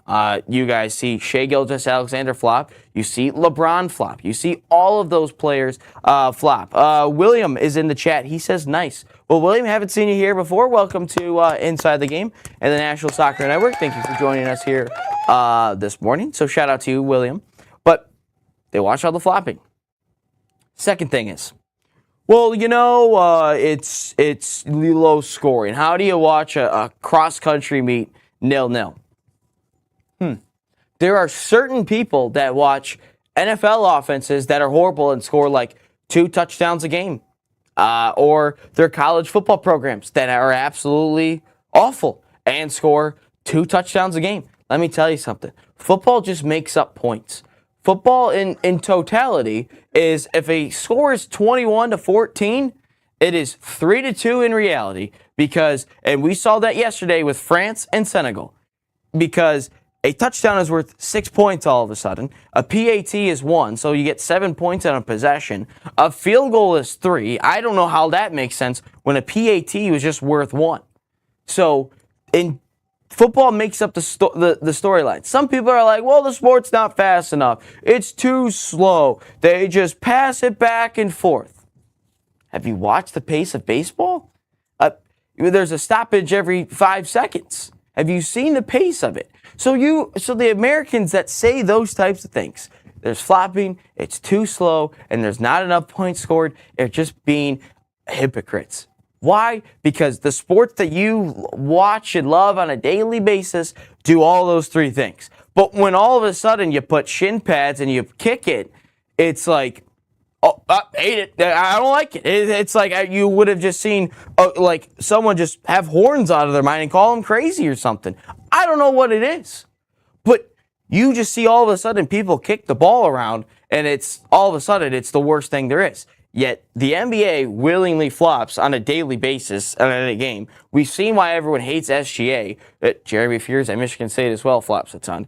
Then the football just makes up points, and we're being honest, basketball makes up points too. What do you mean there's 2 points and that's worth 3 points? They just make up points as well. And it's not slow because the game is constantly running.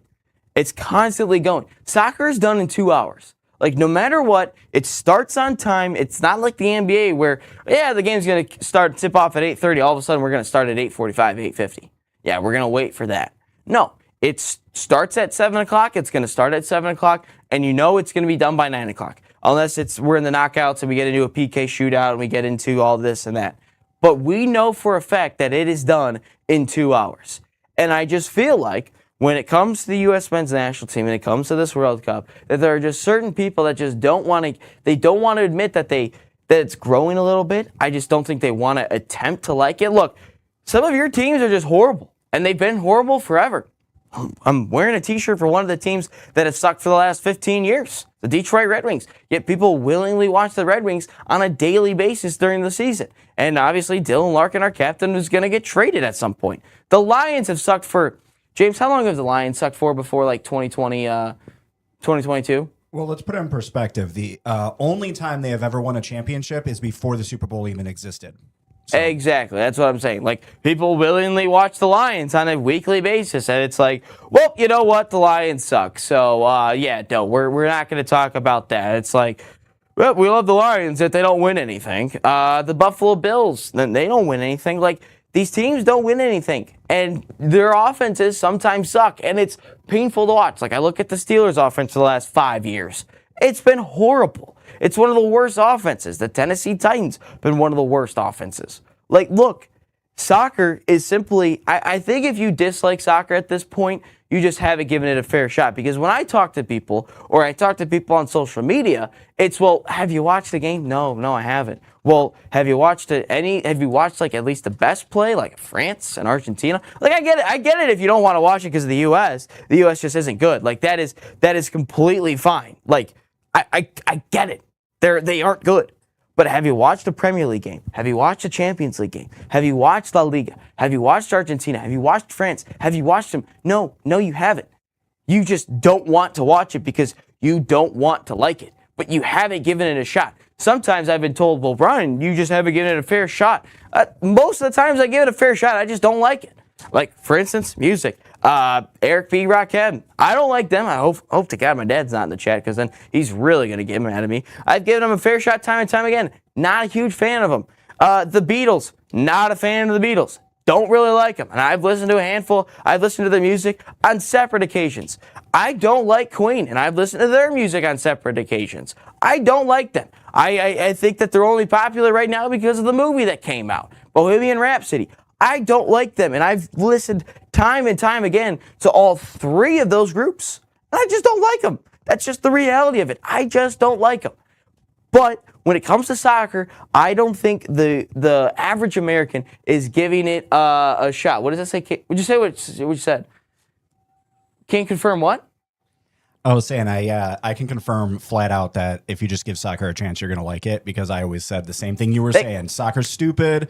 It's so slow. All they do is run. I'm just feeling out of breath because all they're doing is running around. And then I actually watched it because I never actually watched it. Holy crap. Yeah, exactly. Like, we've had people work here, and it's like, I don't like it. All of a sudden, they start watching a little bit. Hey, it's a little bit interesting, actually. Like, it's entertaining. It's, again, you may have to understand the sport a little bit more to actually, like, I don't know, understand it, I guess, to actually like it. But, I mean, just give soccer for the average American. PSA to all Americans. Hello, my fellow Americans. Please, just give soccer a shot. I think that you don't like it simply because you don't want to give it a shot.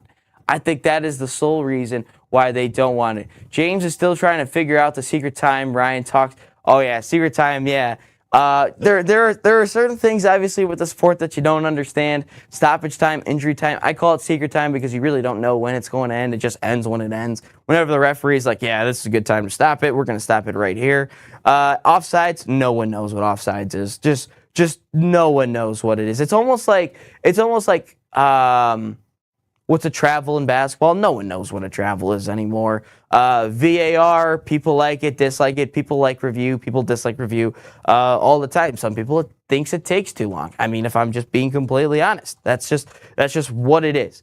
But I think soccer, it's the beautiful game for a reason. It's the most popular sport in the world for a reason.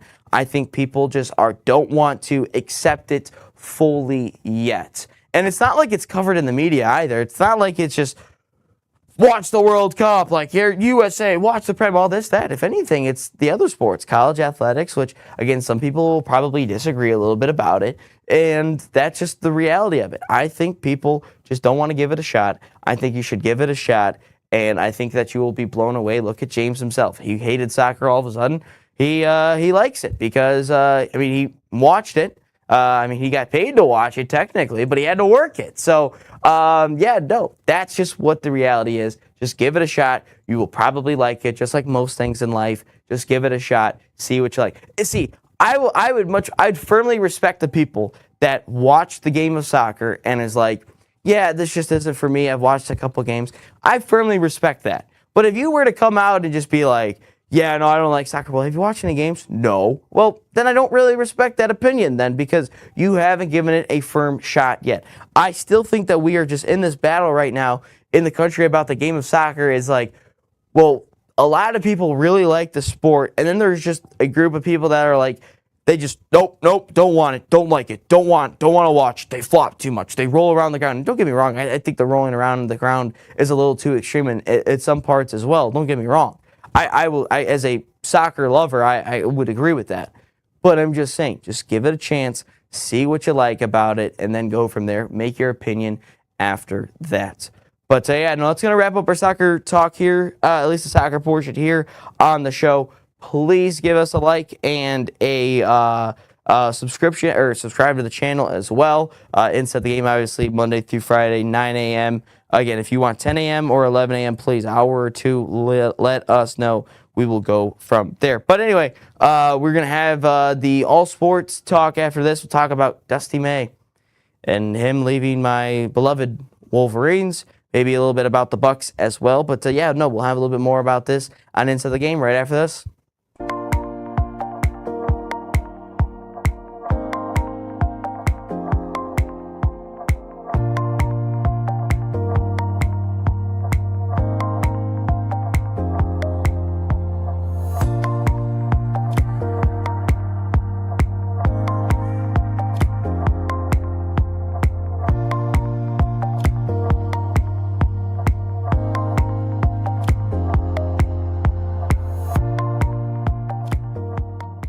The biggest stage in world soccer is here, and every goal changes everything. And now, FanDuel is giving you a reason to root for every single one. Introducing Every Goal Pays. Bet on a match and get bonus bets for every goal scored in that match. More goals means more bonus bets, and all you have to do is turn on your token. Are the U.S. going to go on a deep run, reach a semifinal, or even a final in a dream world? From the opening whistle to the final kick, let there be goals on FanDuel. Visit FanDuel.com to get started now. 21 and over, select states. For Kansas, in affiliation with Kansas Star Casino. 18 and over in D.C., Kentucky, and Wyoming. Gambling problem? Call 1-800-GAMBLER or 1-800-MY-RESET. In Connecticut, call 1-888-789-7777 or visit ccpg.org/chat. In Maryland, visit mdgamblinghelp.org. In Massachusetts, visit gamblinghelplinema.org or call 1-800-327-5050. In New York, call 1-877-8-HOPE-NY or text HOPE-NY. In Louisiana, call 1-877-770-7866.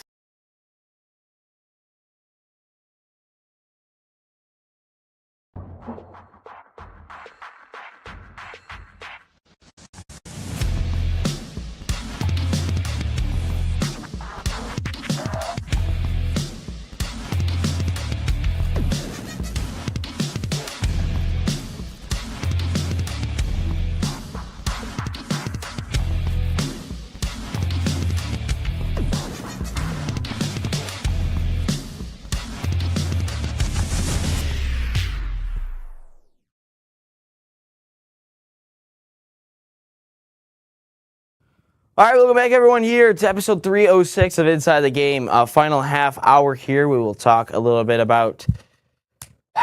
Yesterday was a sad day for yours truly, Ryan Glinsky. The GOAT, the man himself, Dusty May, has gone and has left the Michigan Wolverines and the greatest college basketball team ever assembled last year, and is now the Dallas Mavericks head coach.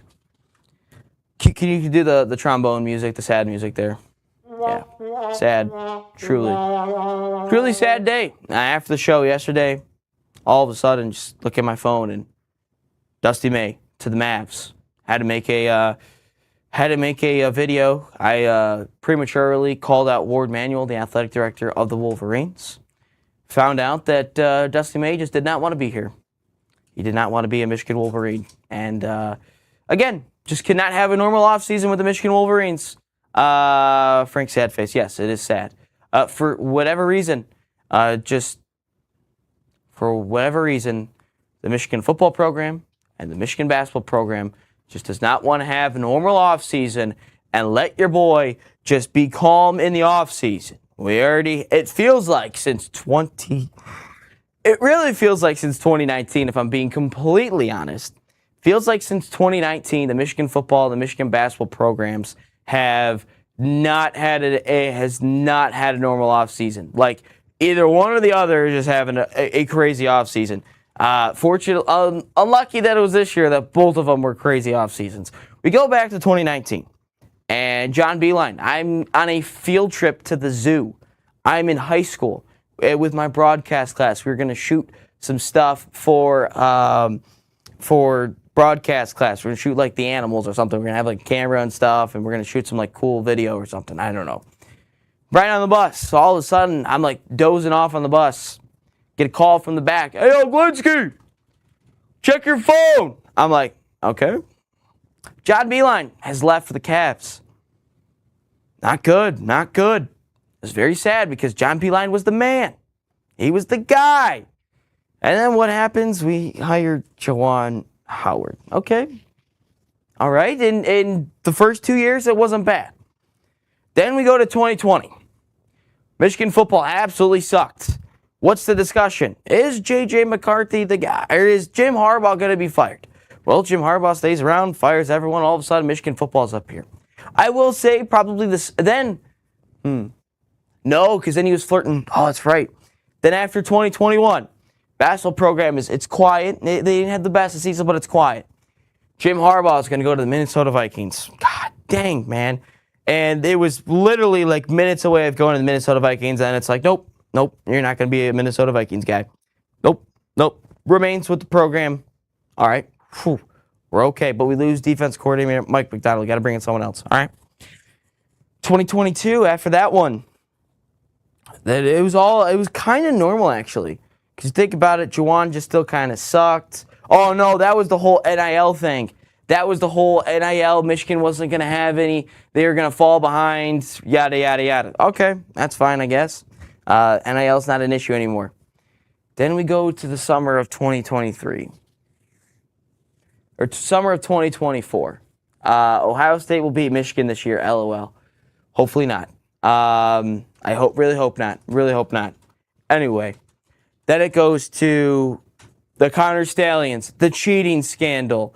Then we have Harbaugh leaving. Then we have him taking all the assistants. Then at the same time, Juwan Howard, the basketball coach, he's fired. Now insert Dusty May and insert now Sharon Moore. We have 2 new head coaches. And then all of a sudden, it's all chaos. In the grand scheme of things, that we probably hired one really good one and hired one really bad one. Then we go into the last offseason. It was all about Bryce Underwood. The season sucked. We beat Ohio State.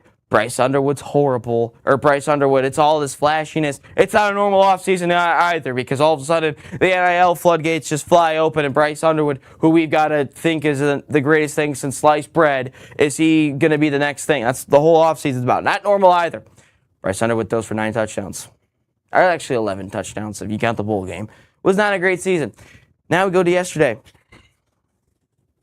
Dusty May ups and leaves in June 22nd. The basketball, every roster is finalized by now, and any player could essentially leave Michigan at this point. Low-key have followed the Michigan basketball since the Fab Five. Well, it's been a lot of bad since then, since the Fab Five. They were horrible for like 15 years.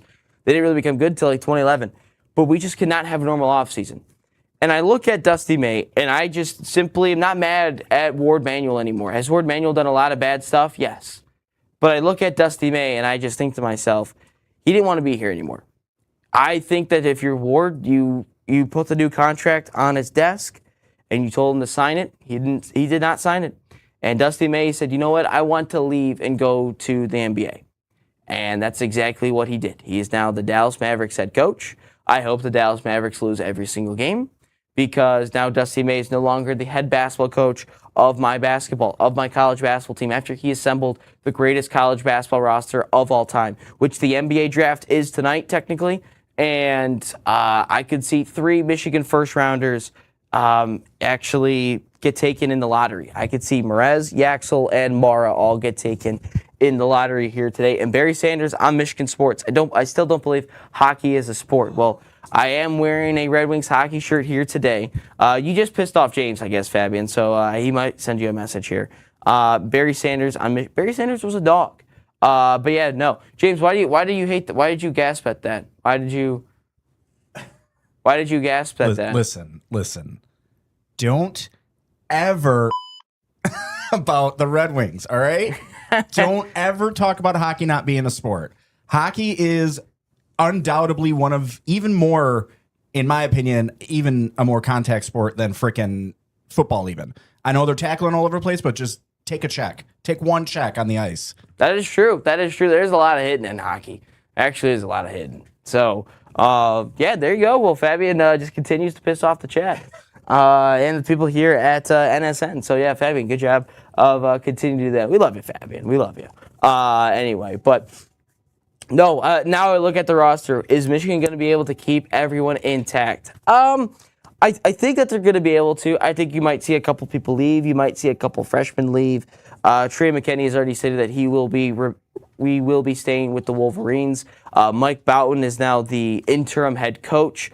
All I'll say to that hire is, yes, he technically did bring Cade Cunningham to Oklahoma State, where he was the head coach there, but he was not a great head coach at his time at Oklahoma State.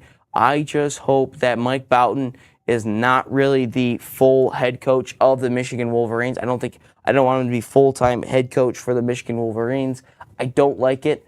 I think that he should just stick with the interim role this year, and then Michigan goes after him after a full-time head coach next year. I just personally don't believe it, and that's why the scary thing is they still have like a top 15 roster. They still have a top, maybe even arguably a top 10 roster in the country. McKinney, Cadeau, arguably one of the best backcourts in the country. You have JP Estrella and Cham, could be potentially one of the best front courts in the country. And then you'll add in a couple wild cards and a Quinn Costello, a Brandon McCoy, a Lincoln Cosby, and a Jaden Reed, I think was his name, from LSU, into the fold as wing players. So you'll just have to wait and see what they do there. But I just feel like with Michigan, the best thing is keeping the roster intact. But I simply think the fact is Dusty May did not want to be here anymore. I think he wanted to eventually make his way into the NBA. He had no ties to the university prior to this. He was not an alum. He did not actually care about the University of Michigan as some people may have made it out to be. Obviously, he came out there and said, well, you know what, don't want to leave this place. And he's going to say that my son's a student here, yada, yada, yada, whatever it is. But he did the same whole thing last year. He did not sign the contract until the summer. He did the same thing here today, or did this yesterday. I think he was destined for the NBA regardless. He runs a good offensive scheme set for the NBA. We'll have to wait and see if it translates. Now he's got Cooper Flag. He's got the next big thing. I don't believe that he was, well, I just hated the landscape of college basketball. Look, dude, you exploited the current college landscape of college basketball. You exploited it all. You tampered. You hit the transfer portal hard. You used all the money. You did everything in your power for that. I don't necessarily think that he was upset with that. I think that he was simply fine with wanting to be an NBA guy. He did not want to be a college basketball coach. I think he wanted to test himself to see, hey, am I able to actually cut it out for the NBA gig? And we'll see what he can do. But again, I still think Michigan basketball, they still have a top 10 roster. They're going to still be a top four seed in the NCAA tournament. We will have question of the day for the last segment here. We'll wrap this one up. We'll talk briefly on the Bucks because I do think that they won the trade against the against the Heat. But anyway, let's see here. Let's get back into the Dusty May conversation real quick. Sorry, I got a little sidetracked there. Apologies there. But no, I think the roster will stay intact. I think it's too late. I think you'll see a couple people leave. But again, Michigan still has a very good roster. All I'll say is do not hire Mike Boynton full time. I would head for the St. Louis head coach. Again, maybe you can go after maybe you go after a Tommy Lloyd and just be like, hey, let's just test the water, see if you want to leave Arizona or not. So we'll have to see exactly. Again, just the last thing here, the Giannis Antetokounmpo trade for the Milwaukee Bucks. I think the Bucks actually won the trade. If I'm being completely honest, I think they did a really good job. I think that they won this trade over the Heat. Obviously, last night this happened right after I went to bed. So the Bucks get rid of two NBA champions in Giannis Antetokounmpo and Bobby Portis as they'll go the other way to the Heat. In return, the Bucks will receive Tyler Hero, Kel'el Ware, Jaime Jaquez Jr., Kasparas Yakichonis, multiple draft picks, including this year's first, number 13 overall, and 2031, 2033 unprotected first, and a 2030 first-round pick swap and a 2033 second-round pick. Look, I think the Bucks won this trade. I really do. I think you got younger, you got rid of a ton of money, you're able to get a lot of shooters as well, and Hero, and Yakichonis, and Jaime Jaquez. Reports that they might trade Tyler Hero anyway. You have a lottery pick now, including yours already, where you could maybe trade up and go get someone. Maybe you get an Acuff. Maybe you try and go get up an Adai Mara. Maybe you go after a Cam Boozer or something like that. Try your hardest to trade up. Again, this draft is very good for talent, so we'll have to wait and see. But it feels like the Milwaukee Bucks won this thing. Now, what does that do for our Detroit basketball Pistons? Well, there are reports still today that they could go after Tyler Hero still. It looks like the Bucks are still listening to offers for a Tyler Hero. We will have to wait and see into what that is exactly, but it feels like they are still going to maybe go after Tyler Hero here in the next coming days, because obviously you do have a little bit of a window to trade that player, and it looks like the Pistons are going to go after. I'll tell you this. Defensively, he doesn't do it. Offensively, though, he does exactly what this team needs. This team needs a bucket getter. They need a guy who can take the ball off Cade, and they need a guy who can create his own shots. And that's exactly what we've been harping for this entire this offseason for the Pistons. Now, contract situation, that is something that might hurt the Pistons later on down the line. But I think if you were to go grab a Tyler Hero, again, I'm still a Trey Murphy guy. I still think you go out and get a Trey Murphy. But, again, younger, contract's a little bit more friendly. But if I am the Pistons, I would probably go after Hero or go after Murphy. Feels like the price is a little hefty for him.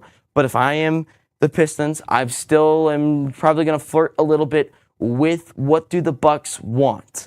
Who do the Bucks want for a Tyler Hero? Because I'm going to kick that can a little bit. I'm going to nudge it a little bit. What can I get for a Tyler Hero? And that's what you do. Try to get an offer for him. Let's see what he can do. And this is exactly what we've been harping on. See what the offer is. If the offer is beef stew, Ron Holland, Karis LeVert, absolutely I'm taking that deal because you're giving up scraps for a guy that could potentially raise your ceiling. That's ultimately what Tyler Hero is going to do. Now, he does all the extra things that he checks all the boxes that we all want. Bucket getter, create your own shot, take the ball off Cade. Because if you look at the playoffs, what was Cade's weakness? It was simply he could not sustain a 7-game series yet again. He was tired. He was gassed. He couldn't deal with it anymore because he had to do so much for that Pistons team. Now you can maybe address something in this offseason in the draft, but it feels like you've got to go out and go trade that first-round pick as well because you probably have to throw that first-rounder. I think that's number 21, I believe, is the pick. I think you got to trade that first rounder, include those 3 guys that I already mentioned, and go get a Tyler Hero. But that is exactly what I am going after if I'm the Pistons. Go get a bucket getter. Again, probably try to go after Trey Murphy first, see what you can do, and then if not, go after Tyler Hero. And James, what do we want to do here? Do we want to take a break here and then get into question of the day, or do you just want to hop into question of the day here in the last 14 minutes or so? Yeah, we could take a little mini break for you. All right, let's do a mini break. We'll have question of the day right after this as you're watching episode 306 of Inside the Game.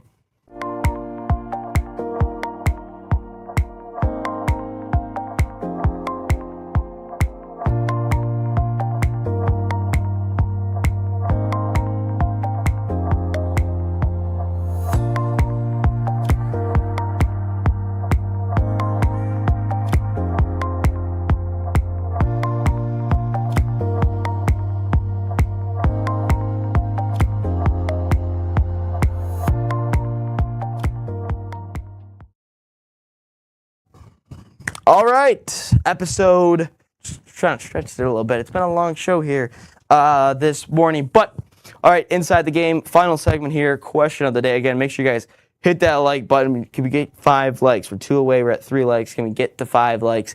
Make sure to smash that like button, hit the subscribe button. We'll be back here tomorrow. Maybe we'll be going to 1 hour tomorrow. I don't know. We're still trying to figure that out, 1 hour or 2 hours. But anyway, James, hit us with question of the day. All right, so here's the thing. We were already talking about me coming in to soccer, right? So we got a lot of new soccer fans coming here in America. You know, we're really building this out. So I want to know, especially for me, what is one rule, technical quirk, or cultural element of the global game that is hardest for a standard American sports fan like myself to fully wrap their head around? So like a term? Or what's like nuts about for me, for instance, like that secret time thing. I'm like, dude, like, is the ref is just deciding like I don't want to go home, so I'm just gonna that's. I think that is definitely something hard for people to understand. Like, what do you mean the clock doesn't stop when there's a stoppage? I still firmly believe we should probably have a stoppage. So that's definitely something that that Americans probably don't understand still, and I've heard that Americans do not understand that. I think another thing is the whole promotion and relegation. Like, what do you mean if a team sucks that bad, they go down a division? I think that is still something that certain people are still trying to wrap their head around because, you know, if you suck here in America, like you just get rewarded if you're terrible, to be honest. Like, you get a better draft pick, whether that's any of the 4 leagues. So you got the NFL draft, you have the NBA draft, obviously here tonight, and you get better odds for a lottery pick. NHL, same thing, and then MLB, obviously that's a little bit of a different story because I mean you're banking on a guy that's there for like 4 or 5 years. or not there for like 4 or 5 years, 3, 4, or 5, whatever you want to call it. So I think the biggest thing is probably the whole. I think honestly, if I'm being honest, I think it is that we used to joke the Lions played bad delivery for the draft. Yeah, that's true. That is true. The Lions have been tanking for years. I think if we're being honest, I think it's the whole setup of the game too, because you have the whole promotion relegation thing. It's a pyramid type of a style. Like it's a closed pyramid if you look at American sports. Yeah, no, NFL, MLB, NBA, yeah, like that's a closed pyramid. But if you look at the rest, it's all open. So that's definitely something that might be a little bit difficult for people to understand. And I really just feel like it's a lot of it, it's just foreign to people because obviously, here in America, like our system still, our American soccer system still operates the same way as the American leagues. Like you look at the MLS, the USL currently constructed is a little bit like that as well, but the MLS is still constructed like the bigger leagues. USL obviously is, hopefully they can get to that promotion relegation system. Obviously we're still a little bit away from that, but a couple of years away from that, but it feels like that they're trying to get to that promotion relegation spot, which I think is ultimately the best thing that maybe we could do. But it's going to take a lot because you've got to somehow convince greedy business owners that you might have to go down a division and lose money. I don't know if we're necessarily too far down the line to even get to that promotion relegation spot, but it does feel that way right now with the way American sports work. So I think the biggest thing is the real overall dynamic of soccer, the whole sport as a whole, with the pyramid, with the closed pyramid, with no drafts, honestly, you don't really trade, you just kind of just spend money, and that's how you get a player. Then if you look at the the actual on the field play, I think the stoppage time is definitely something. I definitely feel like offside is definitely a rule that could potentially get, but then you have offsides in hockey, but that's actually a straight line. So I think offside, if you're looking at overall, if you're looking on the field play, it's offsides and stoppage time. And then if you're looking at the overall dynamic of the sport, you're probably looking at, just the whole, dynamic, the whole build, the whole setup of the sport, because I don't think that we quite grasp that yet. At least most Americans don't. So, good question of the day, though. Dave, Pro Rel is going to be a tough one. USL will make it understandable. I hope so. I mean, we're still a couple years away, but I just find it hard right now for owners and coach owners, really just the owners that are going to be able to understand the whole promotion and relegation thing. Like that still just blows my mind a little bit, because what are you going to do? Going to go tell an owner that, you might lose a little bit more money? That's the only hard part. Just hope any team that goes down will survive the drop. That's another thing. Well, when you go down, when you get the drop, the league does give you the parachute payments over the years, because obviously when you get relegated, you lose money. So again, we'll have to wait and see if that is something that happens with the USL. There's so many kinks that you've got to work out a little bit, and so many things you've got to iron out. So we'll have to see exactly what the USL promotion and relegation thing truly has. That's just something that I really do not know how this whole thing is going to work. I really don't know how the whole promotion and relegation thing is going to work, because obviously if you suck here in the big leagues, you get a better draft pick. So that is just something that we'll have to wait and see. But appreciate everyone that has dropped a comment and liked the video, and maybe even subscribed on the video here today on Inside the Game, as 306 wraps it up tomorrow. 307 will be back air tomorrow. Again, still working the 1 hour or 2 hours. I would probably say, based on what we got going on here today and tomorrow, it's probably just going to be a 1 hour show. So 9 a.m. to 10 a.m. for the 1 hour. Again, it's just going to be mainly all soccer talk in that. But from myself here, thanks to everyone in the chat, everyone who likes, subscribe, keep them coming every single episode. Shout out James, who's our producer. Again, that is what is going to be rocking forward myself and James as the producer. But yeah, no, maybe we'll have to work a couple segments ideas in there as well. Yeah, no, we'll just have to wait and see what goes on here in the show. Again, make sure to hit the like button, share the stream, subscribe, keep it locked in on our social medias as well, Instagram, TikTok, and here on YouTube. But until tomorrow, so long. All right, everybody, welcome back into Inside the Game podcast. We are a soccer nation. Have such a deep appreciation for hyper-local, community-based, lower-level soccer. There's going to be millions of fans over here that want to watch and consume as much football as they can. What you are doing is important. And this is all about, like I said, spreading the gospel. It takes a village, right? No, I just really appreciate being on here and you being able to provide this platform for, us and all those people grinding away at the lower leagues, just trying to make great things happen. So I really appreciate you, and you guys know what you're doing, and